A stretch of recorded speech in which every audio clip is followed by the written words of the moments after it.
Welcome everyone to our policy and leadership strand of our seminars. And to kick off today, we have Andrew Haines. Thank you. And I'm going to start by, I'm sure you've got lots of questions for him, which we'll come to later. But I'm going to start by asking, is this going to be your last rail life? Yeah, as an employee, definitely, yeah. Yeah, but you'll come again, right? Yeah, if I get an invite. Yeah, of course you will. Absolutely. Yeah. So you announced your retirement. Apart from anything else, it's the only way to get a suntan in the railway, isn't it? I mean, I don't think I've ever been here on a day, even in the years when it's been sunny one day and pouring rain the other, I've always managed to make the sunny day, which for a Welshman is something Everyone special. says the sun always shines at Rail Life. Yeah. So you announced your retirement, I think, the end of March? Is that right? Roundabout? I can't remember. Yeah. So, I'm going to ask you when did you join? My first full-time day on the railway was Friday the 13th of September. Oh, right. That must have been deliberate, in 1985. So I'll have been retiring 40 years and 1 month. Yeah. I'd done some part-time work before that, and I had nearly 10 years out of the sector. Right. But so I've done 30 years over 40 years. It turned out to be a lucky day. Yeah, absolutely. It was for me anyway. Yeah. So, from thinking about your time at Network Rail, what would you say what went really well and what didn't go so well? Cast your mind. Well, if I flip the question, I mean, you wake up very quickly in Network Rail and realise it's a massive responsibility. 1.7 billion passenger movements, and we've lost colleagues on my watch. We had the fatal accident at Carmont, and that is just a reminder that in a system that is one of the safest in the world, you're never more than a slip or two away from a loss of life. And if that doesn't play on you, then you shouldn't. You're not fit for leadership. So I think we are a frustratingly fragmented system. That means the pace of change is really, really hard. And I've tried to shift the culture of Network Rail, but I've had not as much progress and as success as I would want to have had. I think those are the three things I would flag as things not gone well. What's gone well? We've made the case for rail reform to 5 different prime ministers, 6 different secretaries of state, and we are now seeing that happen. We've delivered our efficiency program for the first time in any control period. We've started to move the dial in relations with our colleagues. We've delivered the most productive workforce reform package in a generation.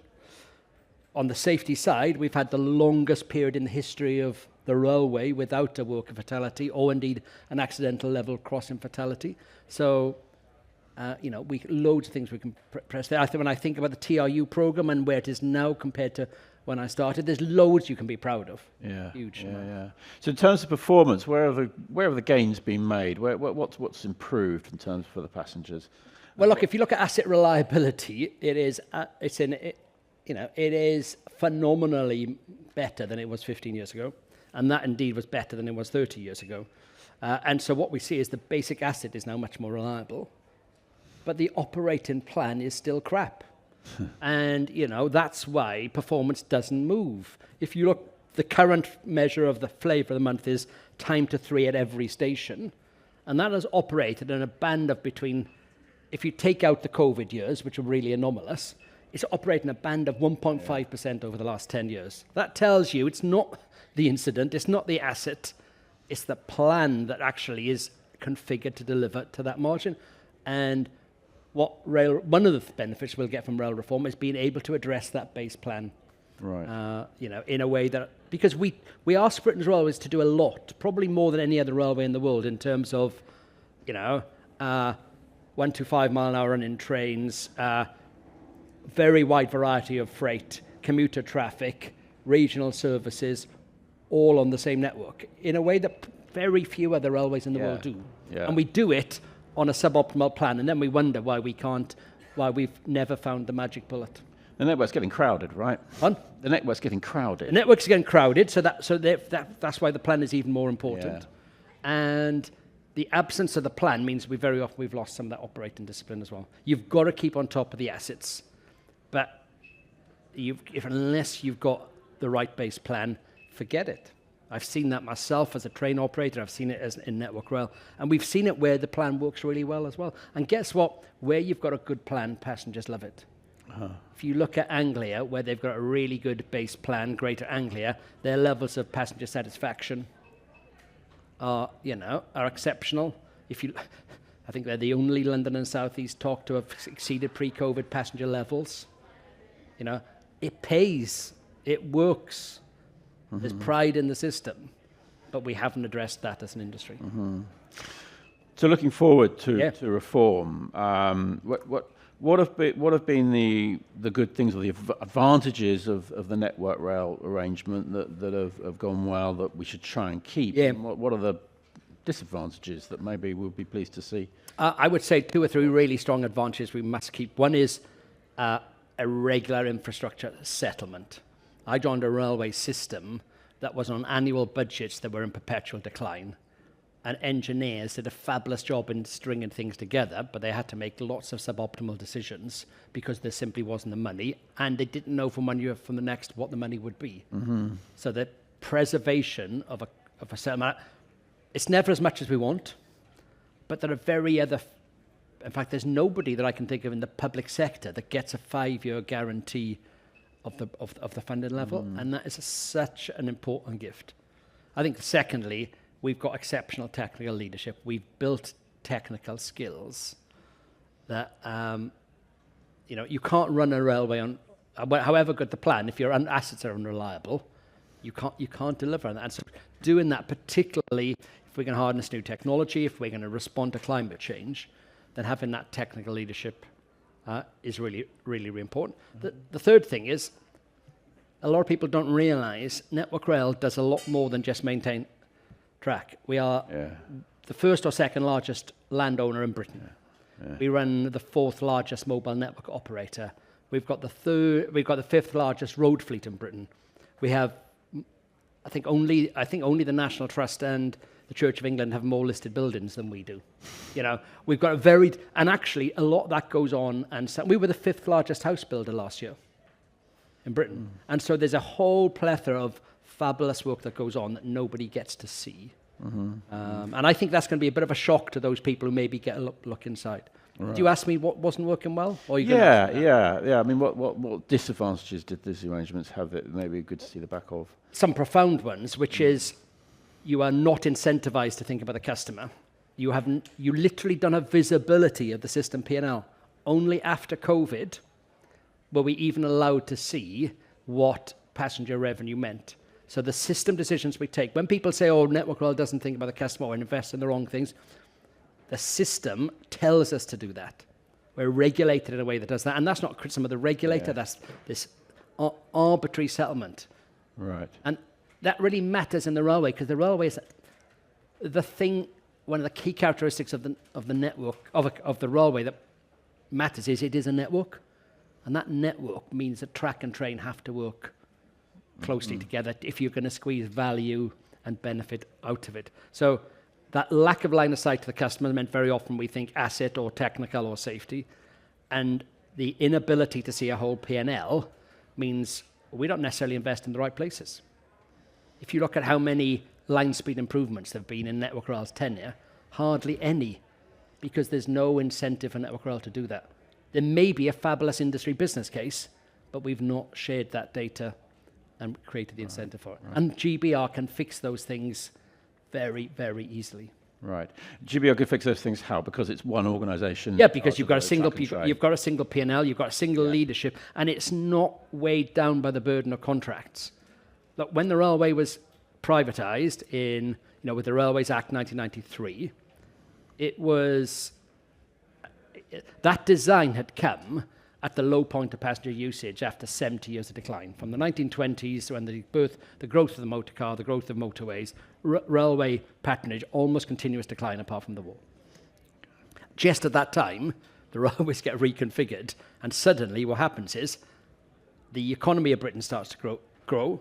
The economy becomes much more city-centred, and we've grown about 12 million in population. All of those things play better to rail, but we've got a rail system that was designed to minimize the cost, not grow the benefit. We now have all the burden of contracts which were meant to minimize the cost, when actually the political imperative, Labour, Conservative, Green, Liberal, Democrat, SNP, is to grow the network. Yeah. So that there's massive decluttering needed to simplify. Right, right. So one organisation will help with that. But will the fact it's under public ownership make that much difference in your... Look, the ownership model is much more of a shape? political issue. Yeah. And I've always tried to be non-partisan on that. I think common ownership avoids conflict of incentives to a degree, but it's not the only way you can do that. I'm not going to say that you can't run TfL, with private concessions or Merseyrail.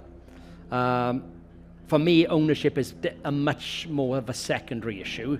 It's the simplified relationship and the ability for somebody to have a direct in mind. Yeah. That's where the real value is to be had more than anything else. And that GBR and direct in mind, how is it shaping up at the moment? I mean, is it how you see it in the future? Has it changed much in the last 6 months or a year, and as other departments become involved and so on, and where it's going? And are you happy with it? Well, look, it has been a unbelievably frustratingly slow process. Yeah. It will be 7 years next month before I'd even started on Network Rail. I was wandering around the streets of Verona, as you do, and I had my phone went, and it was Chris Grayland saying, Andrew, I know you haven't even started yet, but I'm going to need to commission a rail reform review, because the May 18 timetable had been catastrophically delivered, and there were no bidders for the new franchises, and he'd been advised that several franchises were likely to go bust. Yeah. So we'll be 7 years next month from that conversation. Keith Williams was appointed in September 2018. It's been phenomenally slow, but that bluntly, I'm sorry to any Conservatives, and I know sometimes Patrick McLaughlin's around here, but that was because the Conservatives didn't really believe in driving it, because the GBR model is much more, sounds more public sector, even if you have the third. It does reduce the role for the private sector. So it has taken a Labour government to really invest and invigorate in it. And that's why, even though I might be personally ambivalent about the ownership model, what it has done is it has put a load of coal on the fire of reform. You need chunky primary legislation to get to do that. That was in the, we've seen the first piece with the Public Ownership Act. We saw a commitment to the next, and I understand the decisions in the coming days about when that bill will enter Parliament. Right. And that has got to be the focus in that short period of time, because that's your 1 in 30 year period to design system. Right. Still loads of policy to be done. Lots of people skeptical. How much oversight versus how much commercial freedom do you need? How much do you give a direct in mind role to GBR, and how then do you protect the third parties, of whom they're going to be quite a significant number? Those issues still to be resolved. So I'm encouraged by the momentum under this government, but there's still a lot to do. That bill needs to be enacted this time next year. Right. And so this next 12 months is going to be utterly seismic in terms of shaping the railway for the next generation. But as it goes, I mean, the Labour have been in for a while working on this, and we know it's coming. But you're in a position to maybe have a bit more insight into what shape it is and how it looks. And is it going to be the right structure in the right place? Is it going to be the arm's length enough, or how do you? So look, there's a tension. There's a tension there. I think the government, if you look at what it said in the in Getting Britain Moving, which was its document just before it came to power, if you look at what it said subsequently, it's committed to an arm's length status. I think the parliamentary process will put pressure on that, because there is a subset of Britain that says you need to control things if you want the results. You need tough regulators to make sure businesses get the job done. I keep pointing back to TfL as one of the better parts of the transport system. Mm-hmm. That does not need that third-party oversight to make it work. Right. And so that tension is going to be worked through. The reason I'm being slightly diffuse in answering your questions because we won't know until the bill comes through. Yeah. Because it's got to get through Parliament. Lord Hendy has got to navigate a bill through the House of Lords where the government doesn't have a majority. Right. So making the case for why the model is the best model and giving commercial freedom to GBR is one of my missions, both bluntly all the time I'm still here, and dare I say it, after I've left as well, in helping to make the case for that. And does that case have to be made to, say, the Treasury as well as the DFT and then the public? It does. There are, I think officials in the department are our least of our challenge because the ministers buy into it. Right. We have a Secretary of State and a Minister for Rail that absolutely buy into that. Treasury are always sceptical, and Treasury always want more control. That's any Treasury at any time, really, in the last 100 years. But then there are parliamentarians as well who think this huge beast that's going to be consuming such a lot of public subsidy, how is it best controlled? And let's be honest, we saw the Secretary of State have to talk about HS2 yesterday. It's probably not the ideal time to be talking about giving railway folk freedom, is it? Right. While we're on the subject of the Treasury, we have now the spending review with some announcements of infrastructure and things. Can we look forward to more of that? I mean, it seems like, in government generally, with defence pressures and NHS ring-fenced and all that, we're really limited as to what we can do. So first of all, is that what was announced in the spending review, was that sufficient in your view? Or would you, if you'd had more, what would you have wanted? Lucky, it's right that we're ambitious for what we do with the railway, and so it's never as much as you would want, but it's a programme that commits to the completion of this phase of HS2, including to Euston. Yeah. It provides full funding for Transpine and route upgrade, which is of itself a circa £10 billion programme. You've got a Treasury that wants to fast-track East-West Rail because of the economic benefits it provides. There's £15 billion of money available to city regions on transport projects. If you tell me the last time we had a spending review that did all of that, then I can't think of one, literally. And therefore, the challenge for us is to make sure we use that money wisely and we spend it wisely and that we deliver the end user benefits. Yeah. Now, one of the other reasons I'm passionate about GBR is there have been too many projects over the last 15 years where the taxpayers invested, but the return in terms of passenger capacity or freight capacity or journey time improvement hasn't crystallized. And that does us no favours whatsoever in making the case to the Treasury. And that's one of the reasons, dare I say it, why I think a lot of the money is going to city mayors to say, you take accountability for the economic growth that will be realised by these investments. Yeah. Is there a tension there as well between the city mayors and the GBR thing in terms of who does what and who's responsible for what? And I mean, there's an interface, but I think it's a massive opportunity because few, if any, of those city mayors have the capacity to do these things for themselves. Yeah. But if it gives them a strong client voice and that can harness the capability of GBR, I think we could have a very constructive relationship. Yeah, of course, there's some tensions. There's also a lot of politics, dare I say, where there's not even any real tension, but it's always going to suit certain politicians to be making the cases for certain things, may not actually want even. Yeah. But it's a phenomenal opportunity to have a client with money to spend if you've got a competent entity in GBR that can spend it wisely for them. And while we're talking about third parties, which you mentioned earlier on, I mean, we've also got the open access thing. Is that realistically, can we see that growing, or is that going to now dwindle under the new system? My belief around GBR is that it has to be very transparent in its decision making. It's going to come under a lot of scrutiny, and indeed we've been doing a lot of work behind the scenes on a decision-making framework that's very transparent. There will be so the third parties, investors, will be able to see why has GBR made that access decision, why has it made that investment decision, show the trade-offs, show the analysis. I think there's a real role for open access, but I think at the moment there's far too much smoke and mirrors about the costs and the benefits. We don't see the full costs. And the benefits we often hear are only the gross benefits to one entity, they're not the net system impact. If we have that transparent approach and the spare capacity and there's a good business case to do it, then I would love it. I chaired Hull Trains 20 years ago, and it's a fabulous business, connecting Hull in a way that Hull hadn't been connected for 40 years. The idea that Hull Trains wouldn't be here in 10 years' time would fill me with horror. Yeah. Do I really think there are huge, exciting markets from some of the recent applications?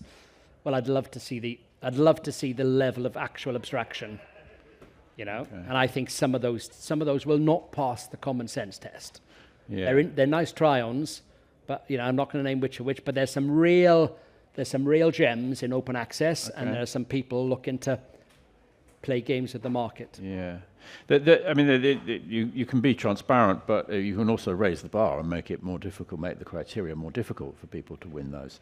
Yeah, but I think that becomes a political choice then. If the government believes in open access because of it wants to have some private sector participation, or it wants to serve underserved markets, it can set GBR goals in its business plan, which the Secretary of State will have to approve, that facilitates that. Mm-hmm. You know, you could have an auction for slots. Mm-hmm. But my point is that can only be meaningfully done if we're transparent about the costs and benefits of the proposition, and GBR is transparent about its decision making. You can just, I think it's right that politicians decide where the bar is, because open access will always have an impact on subsidy. It may be a positive one, right. It may be a negative one, but if we don't have the conversation nested in that reality, then we're being dishonest. Yeah. And I think that's what we need to lift the lid on. What is the true effect for the taxpayer alongside the passenger benefits? Right. Okay. Well, that's why there's a ongoing political role. Yeah. And freight in a crowded network. Do you see a risk that some of the freight will be crowded out by passengers, as people in the freight industry seem to be concerned about? Well, I think the truth of the matter is we have not had a thriving freight sector in this country for many years, and I think the government has been committed to one that makes it grow. And if I get a little frustrated, it's from freight voices that say, today's as good as we can get. Mm-hmm. And John Smith is a friend, and I love to poke him and say, you're pathetically unambitious about freight, John. Knowing this, pressing the red button and then running a mile. Because my point is, the current model, we find it very hard to release capacity. Yeah. Now, we are committed to growing freight. I was in Upminster Signalling Centre yesterday afternoon, talking to the signallers there about the reality of the shift in traffic from Felixstowe to Thames Gateway. And actually, we've done a phenomenal job in responding to a shift in traffic. Yeah. Now we've got to think about, okay, how do we make that work with the North London line? We can't make the problems go away, but anyone who says, Network Rail or in now and GBR in the future will not take that seriously, I would say we have bust a gut to drive a massive accommodation there. Yeah. Again, it'll come down to a political priority, though. Yeah. And the extent to which freight is subsidised in this country is rightly a political choice. Yeah. Okay, right. Now I'm going to see if there's any questions from the audience. Please put up your hand and we bring a mic to you. Right, let's see. We've got one at the front here. Yeah. Thank you very much.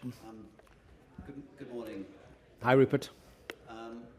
Could I just ask you to summarise your strategy at the moment? I appreciate sort of it may change in the future, but could you just summarise your strategy, how you see the benefits of drones and what they're going to do with rail in the future, please?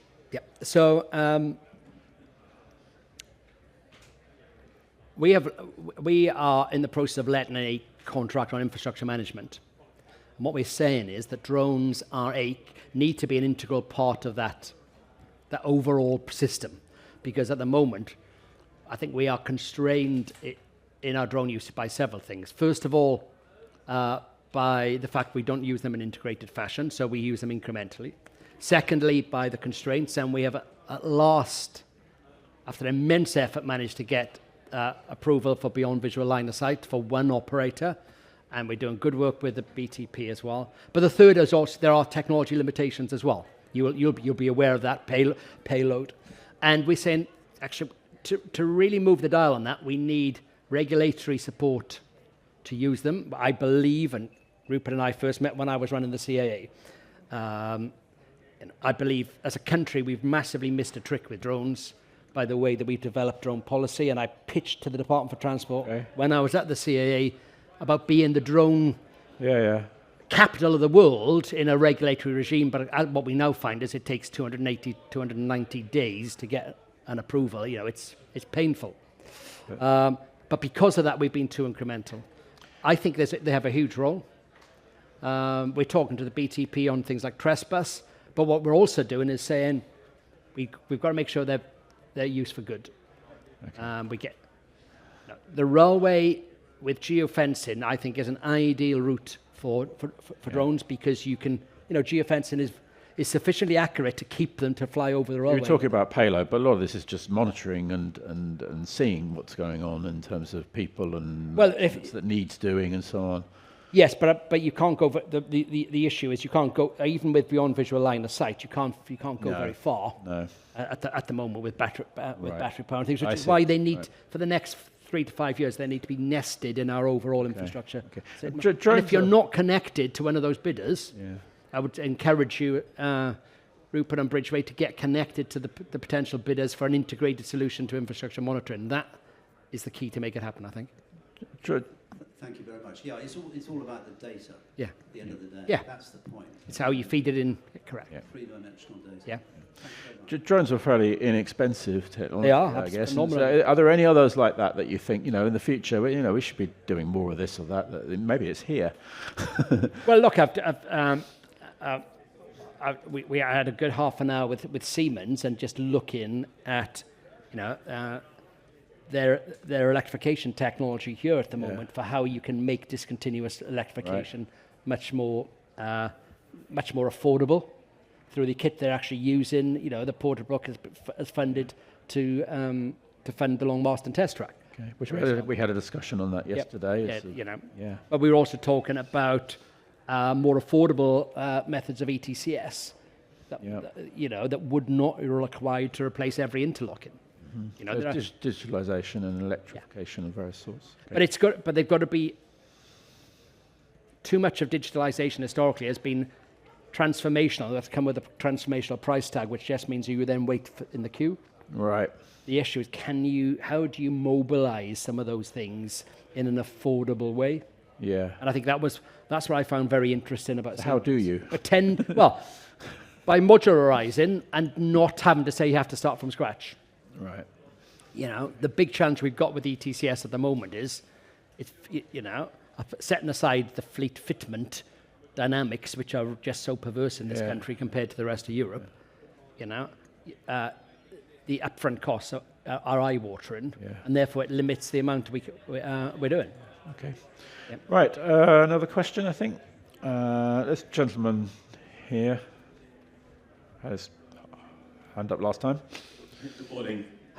My question is a little bit down in the weeds, but you told us about, or reminded us of, the impressive investments that have been announced for new rail schemes, or upgrading rail schemes, through the routes that have been what I call national schemes, and the ones that have been announced through the mayors, and then another little slug of money which could be spent on rail has gone to non-mayoral communities. Yep. But there's one glaring gap in that, and that is a scheme that might be quite a beneficial scheme, say the one that might connect 300,000 or 400,000 people to the rail network that are currently unconnected to it, but which runs through 6 parliamentary constituencies, 2 mayoral constituencies, or 2 mayoral areas, 2 other local councils that aren't in a mayoralty. How do you get traction? What's the process for getting traction to get a scheme like that looked at? Under Restoring Your Railways, there was a framework under which it could be done. That framework is obviously unfashionable now and is no longer available to us. But the benefit to the railways of having that area of the country connected to the rail network is considerable, and it's a considerable benefit to the people who live in that area.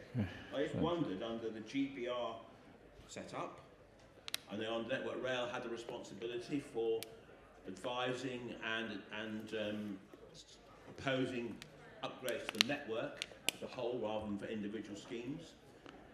Will GB Rail have such a responsibility? Could that be a process through which an orphan scheme could be proposed, which isn't going to be put forward by any of the people who've got the money in the risk announcements? Or can you suggest or give us any insight into the process that will enable that to get some traction? Right. Okay.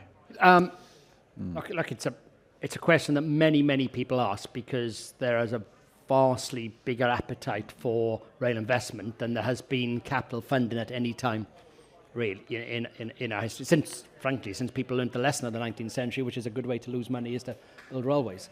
The thing that Lord and Hendy and I have talked about for a number of years, not both when he was my chairman, but also since he's at the Department for Transport, is how you get the equivalent of the London Transport Plan that publishes a long list of schemes, all of which have mayoral support, political support, shows the priority according to what the current level of funding is available, but then says to other parties, you can move up that list if you can get material developer contributions, or if the local authority is prepared to invest SIL contributions, or if you can provide other sources of funds.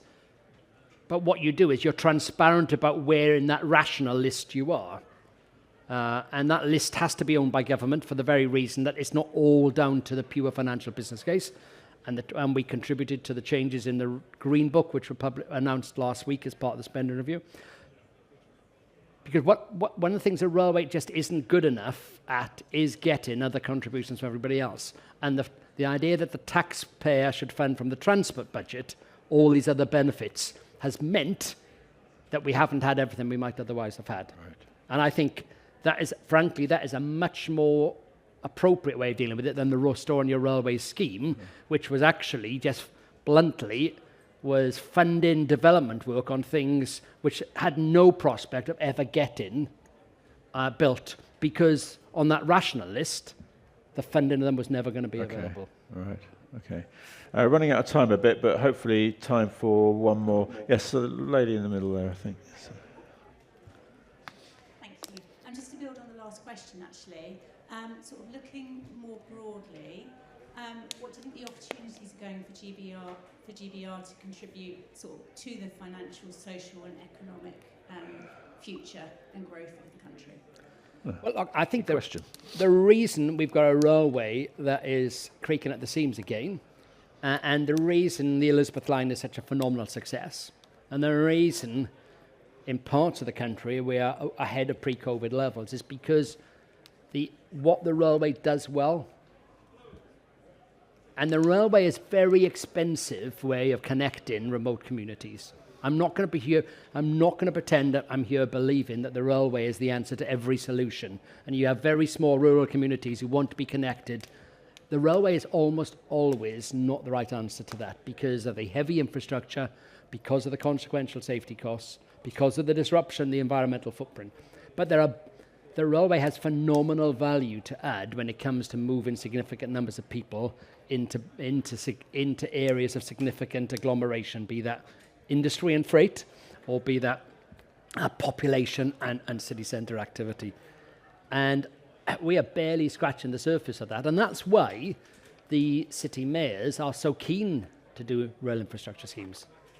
But there is a logic to it as well. And I make no apology for saying that the railway very often, I hope there's nobody here from the Wisbech line, but, but I remember having the most bizarre conversation with Stephen Barclay when he was the Chief Secretary of the Treasury, trying to slash rail spend and equally promote the reopening of the Wisbech line for passengers, because that was his constituency. All right. And I said, look, come on, if you really want to reduce the level of funding available, on what basis is it ever going to go there? Right. And actually, he wasn't even being I don't think he wasn't being duplicitous or mischievous. Yeah. He had just simply managed to compartmentalise his brain. Okay. You know, which I guess is a sign of a good politician. You know, and I sat there thinking, duh, you know, eventually, you know, because and I don't mean to be dismissive, but the Wisbech branch will never be in the top. Well, sorry, in my lifetime, will not be in the top 10 of those projects in terms of, because the railway is probably not the best solution. Yeah. It would be a lovely solution. It has benefits, but it's not the best solution, and it's not the priority. And we need as a system sometimes to coalesce around saying that's what the railway can do in a way that nobody else can do. Concentrate on that. Okay. Right. We're out of time, I'm afraid. He wants you to kill me. Thank you. Yeah. I'm sorry about At that. his throat.